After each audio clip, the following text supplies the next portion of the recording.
La entrevista como debe ser.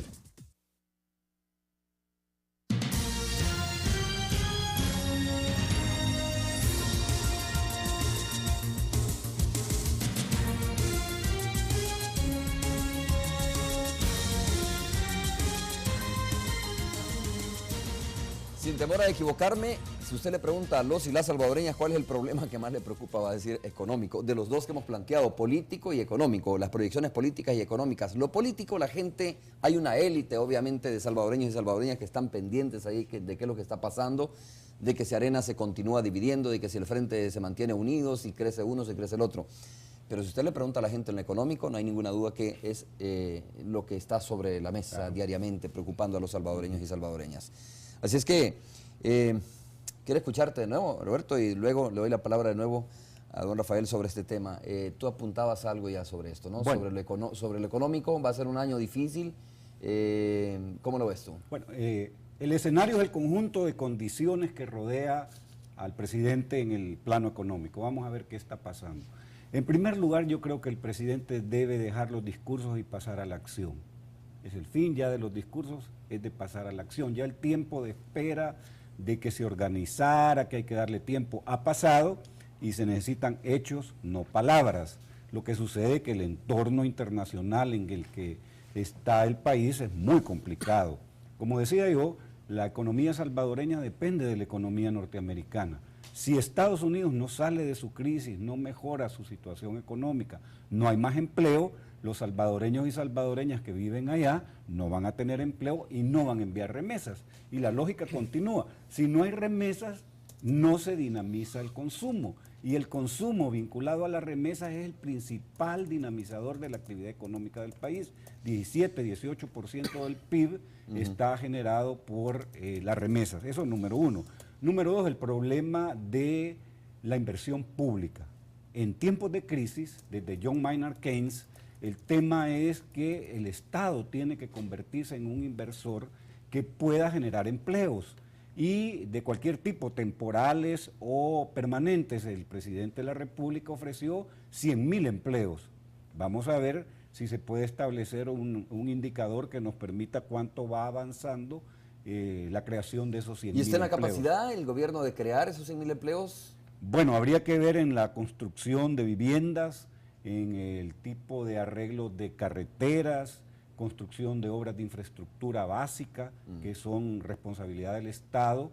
Hay una base de préstamos internacionales, porque hay que mencionar en el análisis económico que la reforma fiscal que el gobierno quiso impulsar no lo logró. Se planteó hacer crecer la recaudación fiscal 1 punto del PIB y no se logró. 250 millones de dólares se estaban planteando, la cifra no la manejo exactamente ahora, pero no fue logrado el objetivo.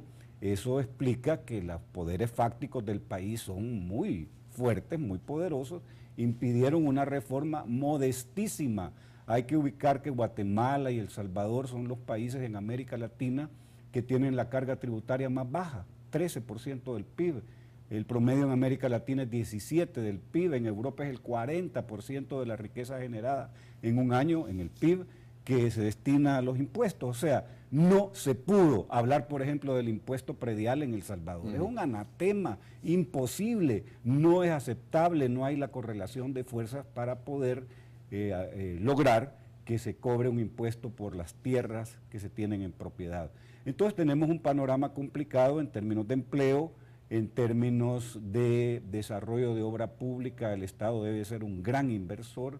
Creo yo que el precio de la gasolina que ha aumentado tiene un efecto inflacionario muy concreto. ¿Por qué? Y que va a continuar probablemente, ¿no? No hay manera. En la medida que la economía mundial se recupere, obviamente habrá más necesidad de combustible. Y además hay un invierno muy frío en los Estados Unidos. Correcto. Eso hace que exista una mayor demanda de combustible en el norte de América. Eso encarece los precios, encarece el precio del transporte de las mercaderías en el país. También es más alto el costo de producir energía eléctrica porque se produce en parte con combustible y entonces el efecto inflacionario es inmediato. Suben los precios de todos los productos. porque el empresario de transporte de carga no va a asumir el incremento del costo de la gasolina o del combustible. Se lo traslada al mayorista, este tampoco asume el incremento y se le traslada al consumidor. O sea, ¿qué podríamos esperar en términos económicos de este año? Yo no podría hacer cuentas alegres y me gustaría decir aquí en la televisión que efectivamente vamos hacia una recuperación. Creo que estamos caminando en 4 carriles de crisis que no se han resuelto. Hay una crisis ambiental importante que Copenhagen no logró resolver, hay una crisis alimentaria, hay una crisis energética y hay una crisis económica. Hay 4 crisis mundiales que son... Y aquí al país sumarle otra, ¿no? La crisis de la seguridad pública, que todavía no se ha resuelto. A ver, déjame, ciertamente, como dice Roberto, este mundo está globalizado y dependemos de cómo responda, de cómo se recupere Estados Unidos, que por cierto va a lograr un crecimiento creo del 2%. A pesar de todo, el 2% más o menos, ¿no? Pero, Rafael, ¿vamos a depender siempre de eso o podemos construir nuestro propio modelo económico que no dependa tanto de los Estados Unidos o de otros países? ¿Qué tanto se puede hacer con inversión pública? ¿Qué tanto empleo se puede generar con la inversión pública en nuestro país? Y si siempre vamos a estar en esta situación de depender de lo que hagan y no hagan otros países. Si es que realmente un país como el nuestro, que su riqueza es la gente, dependemos precisamente de eso, de la gente, y de la gente que tenemos 3,5 millones, que medio millón más o menos que tengamos en Estados Unidos, es la gente que realmente está demostrado que nos está manteniendo. Desde hace muchos años hubieron economistas, me recuerdo a Héctor Vidal escribiendo sobre el aspecto de que había que reorientar las remesas, que había que hacer algo con las remesas. Hacer productivas. Hacer productivas las remesas, que hay propuestas. Yo inclusive tuve un equipo que tuvimos la osadía de sugerir que una forma de reorientarla era ofreciendo servicios de seguro social a los hermanos lejanos para que pagaran acá, en fin de asegurar a la familia que dejaron atrás, que en este momento le es carga para el Estado al Ministerio de Salud y que de esa manera con una cuota módica de 50